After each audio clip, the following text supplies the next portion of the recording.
तो पुराने चले जाते हैं। आप एकदम विपक्ष माइंडेड पत्रकार हैं, आप इनका समय दे रहे हैं। आखिरी में सुन लीजिए, पत्रकार वैसा विपक्ष सुनिए पहले 1975 में आपातकाल की घोषणा कर दी गई। सारी दुविधा प्रतिशत पर है, सच कितना बोला जाए और गूंगे सिखा रहे हैं हमको कि मुंह कितना खोला जाए। ये जैसा नेता वैसा उनके समर्थक, दोनों गंवार है। मैं कह रहा हूँ दोनों में खुले हम कह रहे हैं। गंवार की बात तो लोग कह देते हैं।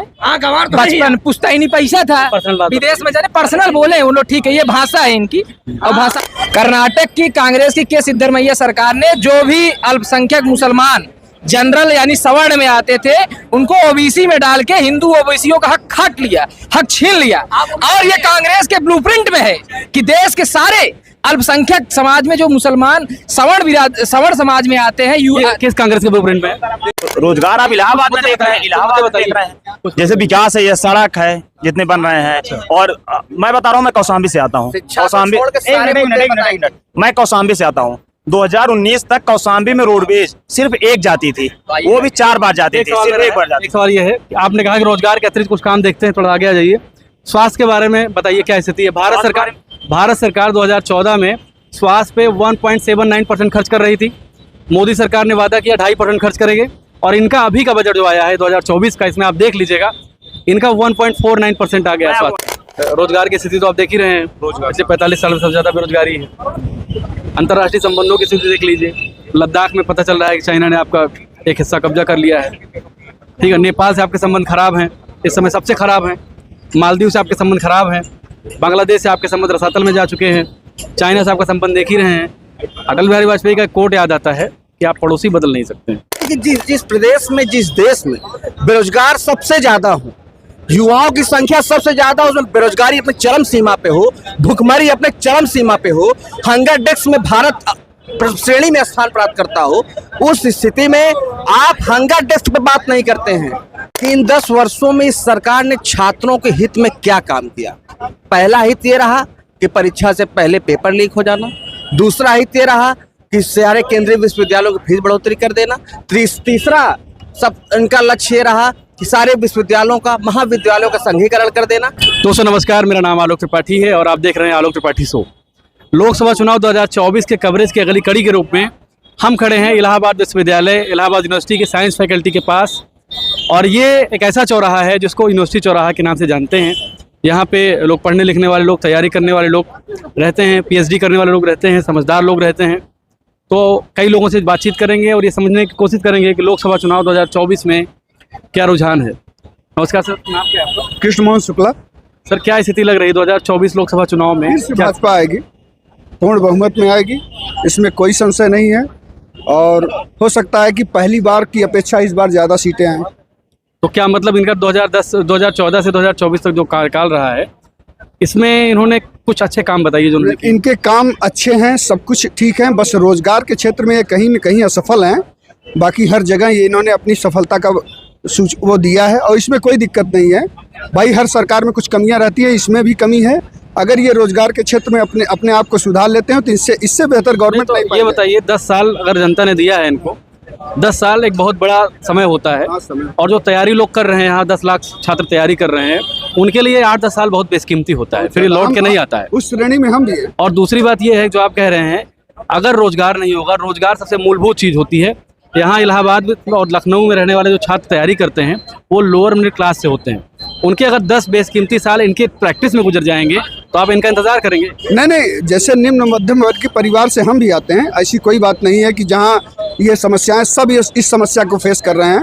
क्या कोई अन्य गवर्नमेंट आएगी तो देखिए, शिक्षा और रोजगार के क्षेत्र में हर सरकार के ऊपर धब्बा लगा है, वो चाहे जो गवर्नमेंट रही हो।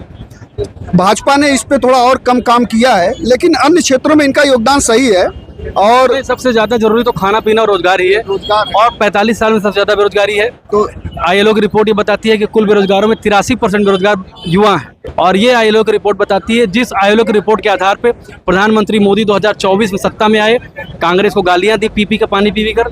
तो सवाल ये है कि जो वादे करके आप सत्ता में आए, सबसे जो मुख्य वादा होता है स्वास्थ्य, रोजगार, शिक्षा, रोटी कपड़ा मकान से अगर जोड़ेंगे तो इसमें सरकार कैसे देखते हैं आप? नहीं, सरकार देखिए इस पे असफल है, इसमें कोई संशय नहीं है और ये सरकार इस पे काम करेगी। आपका क्या नाम है? आदर्श सिंह भदौरिया। तो जी क्या लग रहा है 2024 में भाजपा सरकार कैसा काम, क्या मतलब भाजपा सरकार की आने की उम्मीद क्या है? देखिए, मैं छात्र हूँ तो छात्रों के मुद्दे पे मैं बात करूंगा। आप इलाहाबाद विश्वविद्यालय के नज़दीक खड़े हैं, यहाँ पे सबसे ज़्यादा बहुसंख्यक छात्र मिलेंगे। छात्र वर्ग यहाँ पे जाता है, छात्रों की वजह से शहर चलता है, विश्वविद्यालय की वजह से शहर चलता है और यहाँ का विश्वविद्यालय पूरे देश प्रदेश में चर्चित विश्वविद्यालय, पूरा का ऑक्सफोर्ड कहा गया है। मैं वहाँ का छात्र। आप सोचिए कि इस सरकार में 10 वर्षों में, जो एक बंधु अभी गिना रहे थे सरकार की नीतियों को, सरकार के अच्छे कामों को, तो मेरा उनसे प्रश्न है कि इन 10 वर्षों में इस सरकार ने छात्रों के हित में क्या काम किया? पहला हित ये रहा कि परीक्षा से पहले पेपर लीक हो जाना, दूसरा हित ये रहा कि सारे केंद्रीय विश्वविद्यालयों की फीस बढ़ोतरी कर देना, तीसरा सब इनका लक्ष्य ये रहा कि सारे विश्वविद्यालयों का, महाविद्यालयों का संघीकरण कर देना, छात्रावासों का भगवाकरण कर देना और ये देख के नियुक्ति देना कि कौन संघ के परिवार का है। छात्रा विश्वविद्यालय के भगवाकरण से क्या तात्पर्य आपका? देखिए, पूरी तरीके से इलाहाबाद विश्वविद्यालय को संघीकरण कर दिया गया है, संघ के लोगों का कब्जा हो गया है और यहाँ पे जो प्रोफेसर अभी नियुक्त हुए हैं और यहाँ पे जो भर्तियां हो रही हैं, teaching staff, non teaching staff, तो इसमें ये मानक नहीं है कौन कितना पढ़ा लिखा है, कौन कितना वेल एजुकेटेड है। यहाँ सिर्फ ये मानक है कि कौन संघ से आता है, कौन भारतीय जनता पार्टी की आइडियोलॉजी से आता है। और पूरी तरीके से यह सरकार 10 वर्षों में सिर्फ एक काम कर पाई है कि धर्म के नाम पे धार्मिक उन्माद फैलाना। अच्छा, ये बताइए 2024 चुनाव प्रचार के दौरान प्रधानमंत्री मोदी ने मंगलसूत्र की बात की, मुसलमानों की बात की।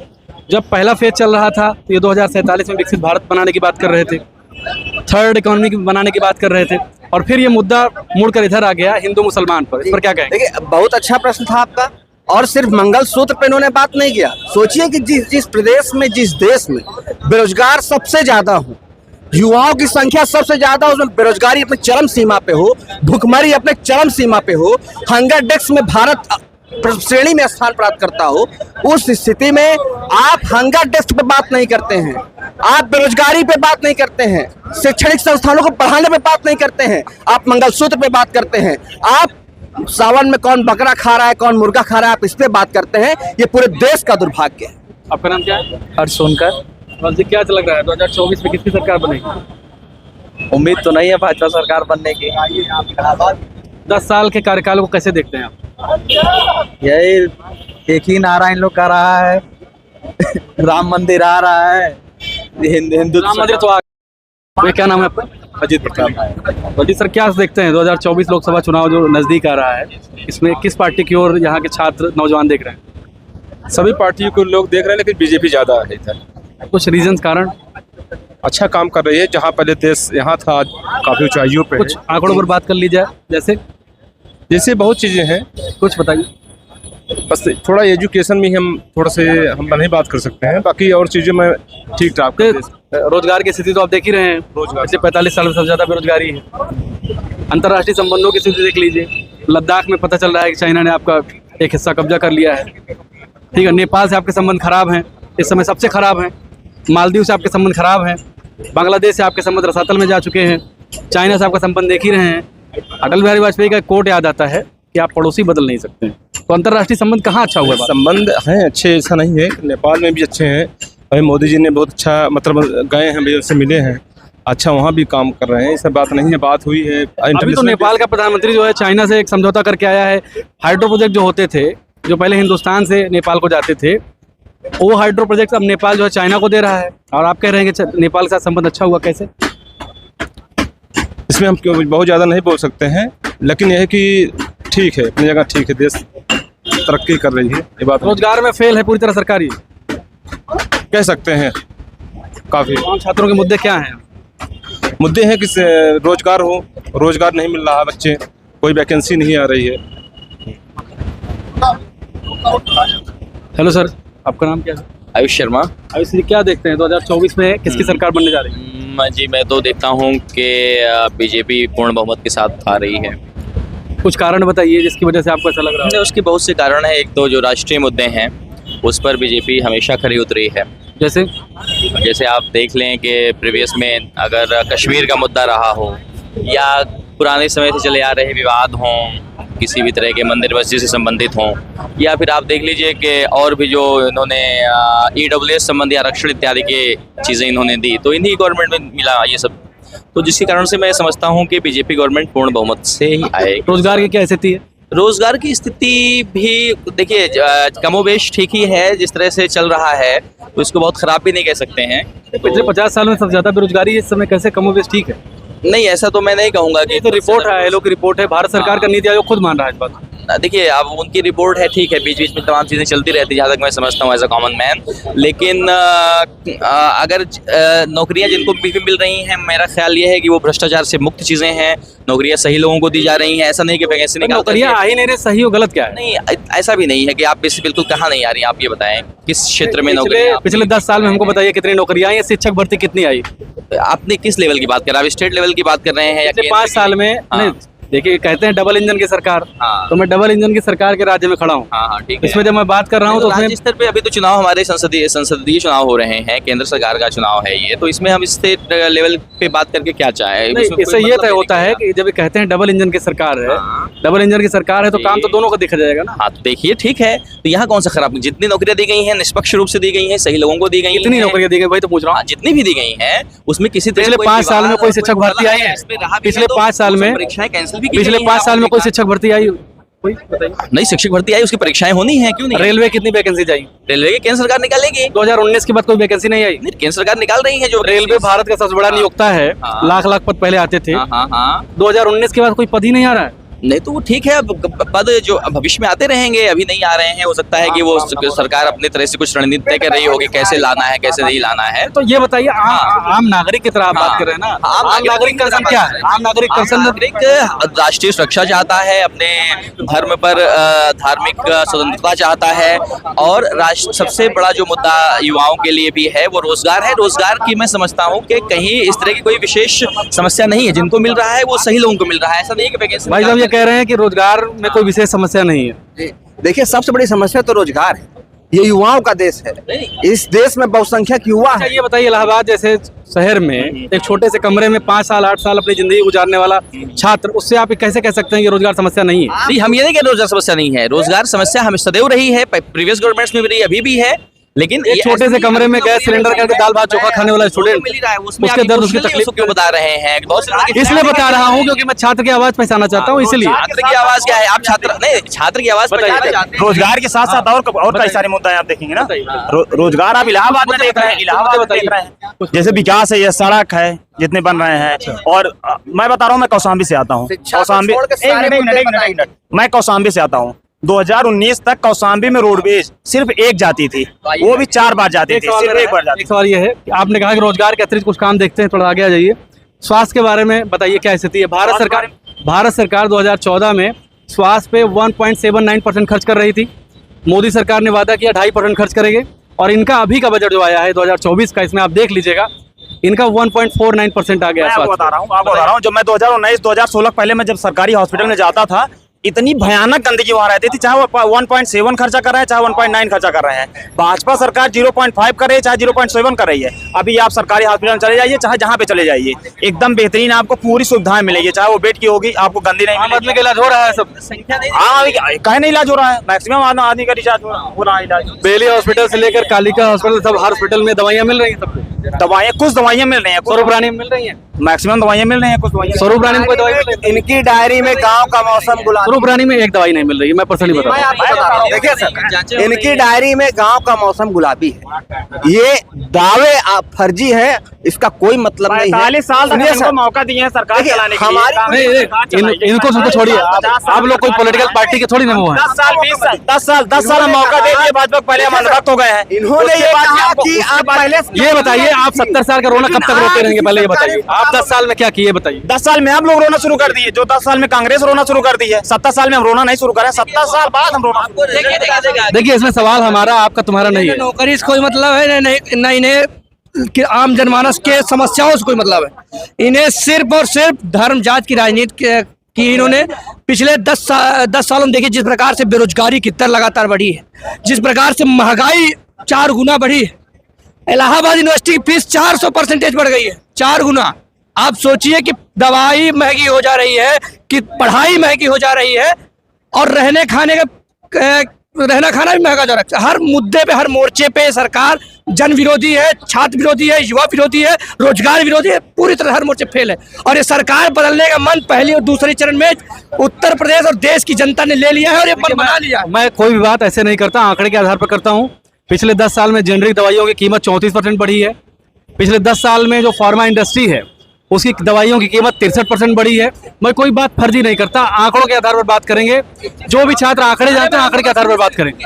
अब आप सोचिए, हमें अगर जुकाम हो जाता है तो दवाई 15 रुपए मिलती है, पहले 1 रुपए 2 रुपए में दवाई ले लेते। आप सही कह रहे हैं कि दुगुना तिगुना रेट बढ़ा है। पिछले 10 सालों में पिछले 10 सालों में निम्न मध्यम वर्ग के परिवार का जो स्वास्थ्य पे खर्चा है वो 87% बढ़ा है। आप सोचिए कि पहले 2000 में 1000 में कमरा मिलता था, आज आप कहीं कमरा लेने जाएंगे डेलीगेशियो में 4000 5000 से कम का कमरा नहीं मिलेगा।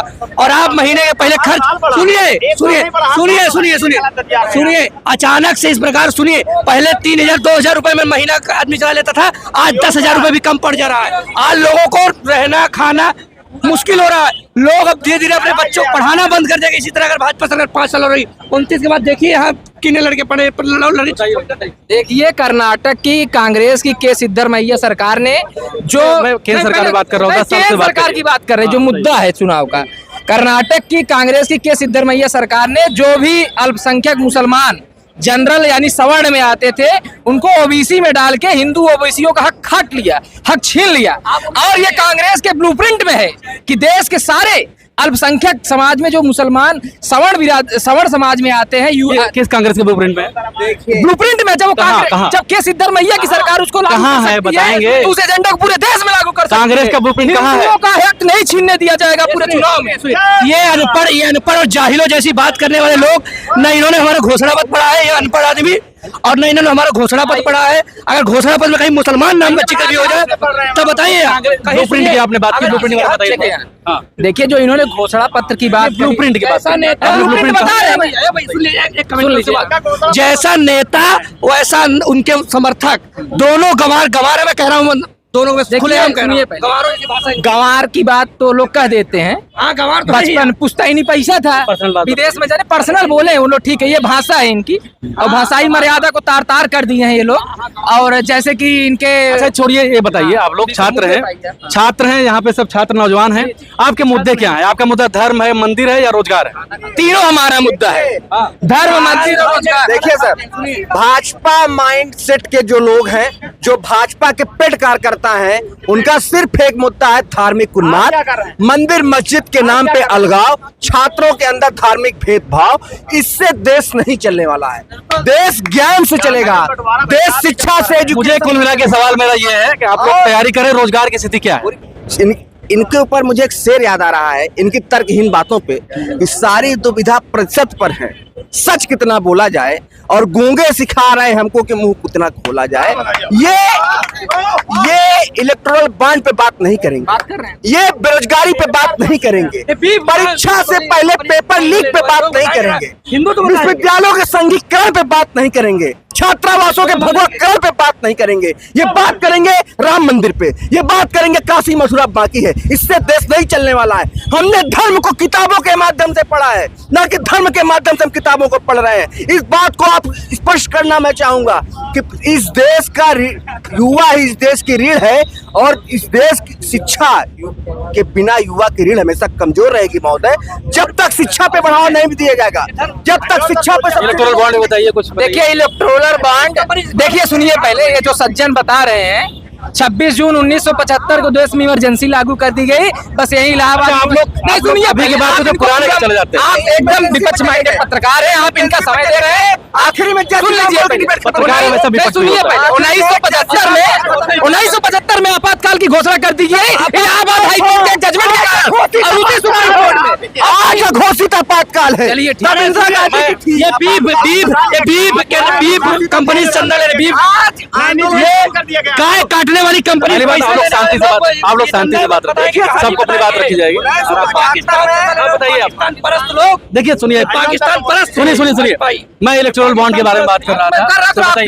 नहीं 75 मत बात करिए ना, इलेक्टोरल बॉन्ड जो मुद्दा था, इलेक्टोरल बॉन्ड के मुद्दा से कम देश के सुप्रीम कोर्ट के आदेश के बाद सब डाटा तो पता चल गया किस पार्टी के पास कितना पैसा गया। और आसानी से सुनिए, पता पहले चल हमारी गया। बात आप सर, आसानी से पहले हमारी बात सुनिए, पहले हमारी बात सुनिए, पहले हमारी बात सुनिए। एसबीआई ने खूब टालमटोल की, नहीं, एसबीआई ने खूब टालमटोल की, 3 बार तब जाके पता चला ये। ऐसा थोड़ी एक देश सरकार। ये देखिए पूरी भाषाई मर्यादा तार तार कर दी है। ये राहुल गांधी और प्रियंका गांधी की भाषा बोल रहे हैं, ये सैम पित्रोदा और मणिशंकर अय्यर की बात कर रहे हैं, और ये पूरी तरीके से बर्बाद हो चुके हैं। ये लोग हिंदू विरोधी हैं। देखिए ये लोग राम मंदिर की बात हिंदू करना मुस्लिम चाहते नहीं हैं। यहाँ हिंदू मुस्लिम की बात नहीं होगी, यहाँ हिंदू मुस्लिम की बात नहीं होगी। आइए, देखिए, आपने इलेक्टोरल बॉन्ड पे जब बात की तो या तो हो सकता है कि इलेक्टोरल बॉन्ड क्या है जानते नहीं। क्यों नहीं जानते? क्योंकि इनका शिक्षा से दूर दूर तक कोई नाता नहीं रहा होगा। ये भाजपा के पेड़ कार्यकर्ता के रूप में भाजपा की नुमाइंदगी कर रहे होंगे, इस इलेक्टोरल बॉन्ड पे ये नहीं बोले। या तो ये हो सकता है इस तरह सर्टिफिकेट मत दीजिए। इस तरह ये मेरा कटाक्ष श्री हरिओम त्रिपाठी जी पे नहीं है, ये मेरा कटाक्ष भारतीय जनता पार्टी के उन अंधभक्तों पे है, भारतीय जनता पार्टी के नुमाइंदों पे है जो छात्र हितों के मुद्दे को किनारे रख के धर्म पे बात करने वाले। भोजन बैठक विश्राम के अलावा इनके पास कोई काम है? कुछ आम छात्रों से बात कर लीजिए। इधर आइए, आपका नाम क्या है? सर हमारा नाम है चांद खान। क्या लग रहा है आपको 2024 में क्या स्थिति है?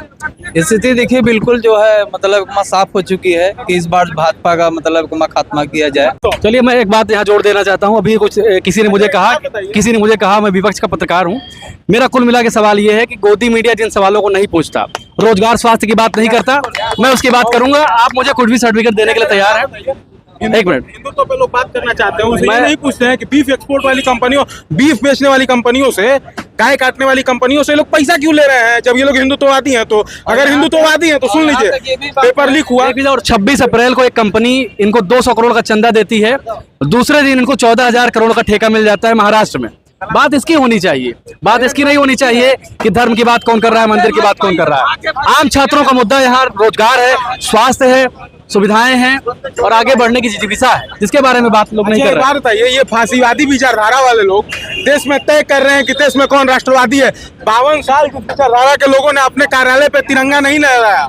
ये लोग तिरंगा नहीं लगाए थे 52 साल अपने कार्यालय पे और कहते हैं हम राष्ट्रभक्त हैं। और हमसे राष्ट्रवादी होने का, हमसे राष्ट्रभक्त, और सुनिए सर, हमसे राष्ट्रभक्त होने का परिमाण मांगते हैं कि प्रमाण दीजिए कि राष्ट्रभक्त आप हैं या नहीं है। अब लिए डेली यही कहा जाता है कि ये लोग हिंदू विरोधी हैं, ये लोग पाकिस्तान जाए। अरे छोड़िए ना, अभी एक भाई साहब आए थे, उन्होंने खुद कहा कि सब हिंदू विरोधी हैं। ठीक है, हम अगर हिंदू विरोधी हैं तो इनकी सरकार में पेपर लीक हुई, 48 लाख लड़के परीक्षा दिए थे। 48 सरकार में नहीं हुआ है गया। अच्छा एक सेकंड छोड़ो यार, छोड़ो। आगे एक मुद्दा और है, एक मुद्दा और है, एक मुद्दा और है। अभी बहुत सारे लोग ये कहते हैं कि भाजपा सरकार बहुत राष्ट्रवादी सरकार है, राष्ट्र की सुरक्षा करती है, लेकिन सवाल है कि सेना पर जब अग्निपथ और अग्निवीर जैसी योजनाएं लागू की जाएंगी तो क्या वाकई में देश सुरक्षित है? 6 महीने की ट्रेनिंग पे कोई सैनिक कैसे एक्सपर्ट हो सकता है? जो ट्रेनिंग 3 साल पहले चलती थी वो 6 महीने में कैसे? 24 साल तक नहीं, हमको सर्टिफिकेट दिया गया इसलिए मैं बोल रहा हूँ। नहीं, सर्टिफिकेट दिया गया। चलिए बोलिए, देखिए, हम हाँ बताइए। चलिए, अग्निवीर में क्या जैसे भारत युवा प्रधान देश है, भारत में युवाओं की संख्या अधिक है, तो उसमें कोई ना कोई हर सरकार ने स्कीम बनाती है, कोई ना कोई पुरानी कई सारी स्कीम है यार। फ्यूचर थोड़ी बर्बाद करेंगे किसी का। फ्यूचर कहाँ बर्बाद? एक पीएम 73 साल में तीसरी बार पीएम बनने जा रहा है, 22 साल में युवाओं को रिटायर करेगा। 22 साल में रिटायर कहा जो उनके पास सर्टिफिकेट जा रहा है, उनके पास पैसा चला, जिस प्रकार से आज रोजगार लोग खोल रहे हैं, मैक्सिमम लोग एंटरप्रेन्योर जिस तरीके से बन रहे हैं, उनको मौका सरकार दे रही है कि आप बनिए। यहाँ कितने अग्निवीरों की शादी कैंसिल हो जा रही है, आप एंटरप्रेन्योर की बात कर रहे हैं। 25%, 35% जाएंगे सरकारी जाएंगे, आवासीय और स्थिति तरीके से जाएंगे। सर एक बात बताइए, लोग कहते हैं कि ज्यादा से ज्यादा लोगों को रोजगार देंगे। 4 साल की भर्ती में लड़का गया, उसको नहीं आप कैंटीन फैसिलिटी देंगे, नहीं उसके ना वो छोड़ो ना पेंशन, तो छोड़ दो यार, पेंशन तो किसी को नहीं देंगे, मर जाएंगे नहीं देंगे। नहीं आप कैंटीन फैसिलिटी देंगे, मर जाएगा, उसके बाद आप उसको क्या कहलाता है कि राजकीय सम्मान तक नहीं देंगे। तो कहीं 4 साल के लड़के जाए तो परमानेंट भेजो यार, और भेज भी रहे हो अगर 4 साल के, कुछ उसमें कुछ तो सुविधाएं दे दो। मिलिट्री के जवान है, अगर देश का नेता पेंशन ले सकता है, एक विधायक का पेंशन लेगा, एक मंत्री का पेंशन लेगा, एक सांसद का पेंशन लेगा, प्रधानमंत्री हो जाएगा गलती से उसका पेंशन लेगा, चाहे वो कुछ किया हो ना किया हो, चाहे वो एमए की डिग्री ले लिया हो, पता नहीं किस उम्र में, कुछ पता ही नहीं चलता है कब लोग एमए की डिग्री उठा लेते हैं, कब बीए की डिग्री उठा लेते हैं। आपका नाम क्या है? विष्णु दुबे। विष्णु भाई बताइए, क्या लग रहा है 2024 में किसकी सरकार बन रही है? हमारे लगने और ना लगने से सरकार तो बनने वाली नहीं, आम जनता का वोट बहुत जरूरी है, इसलिए उनका रुझान जानना अभी जरूरी हमारे पास वोटिंग राइट तो है नहीं। है। तो मोदी सरकार का काम आपको अच्छा नहीं लगा? नहीं, जैसे अग्निवीर जैसे जो इंट्रोड्यूस कराए गए योजना है, इससे हम विरोध में हैं। क्योंकि मान लीजिए किसी भी जो भी जा रहे हैं छात्र अग्निवीर में, उन्हें ना कैंटीन फैसिलिटी या कोई भी फैसिलिटी नहीं मिल रहा है। वही एक नेता विधायक कोई भी जीत जा रहा है, पर्सनली मैं किसी को नहीं बोलना चाहता हूँ, कोई भी जीत जा रहा है तो उसे जीवन भर पेंशन, उससे आपका अर्थव्यवस्था धर्म कुछ नहीं हो रहा है। लेकिन आप एक अग्निवीर को दे रहे हैं तो उसमें धर्म जाति सब खत्म खतरे में आ जा रही है, ये गलत है। हाँ, क्या नाम भैया आपका? क्या नाम है? विकास। विकास, बताइए क्या स्थिति है 2014 से लेकर 24 10 साल इनका जो काम है वो कैसा लगा? सर काम तो ठीक नहीं लगा, युवाओं के मामले में ये सरकार बिल्कुल एकदम ही असफल साबित हुई है। बिल्कुल ये सरकार असफल साबित हुई है। जितने भी आप क्या करते हैं? सर अभी बीएससी कर रहा हूँ यूनिवर्सिटी से, बीएससी भी फर्स्ट ईयर है। सर ये सरकार जिस तरीके से कह के आई थी कि हम इतने रोजगार देंगे आपको, जो वो रोजगार के मामले में तो ये बिल्कुल ये एकदम शून्य साबित हुई है। रोजगार के मामलों में इनका एकदम खाली रहा है कोटा।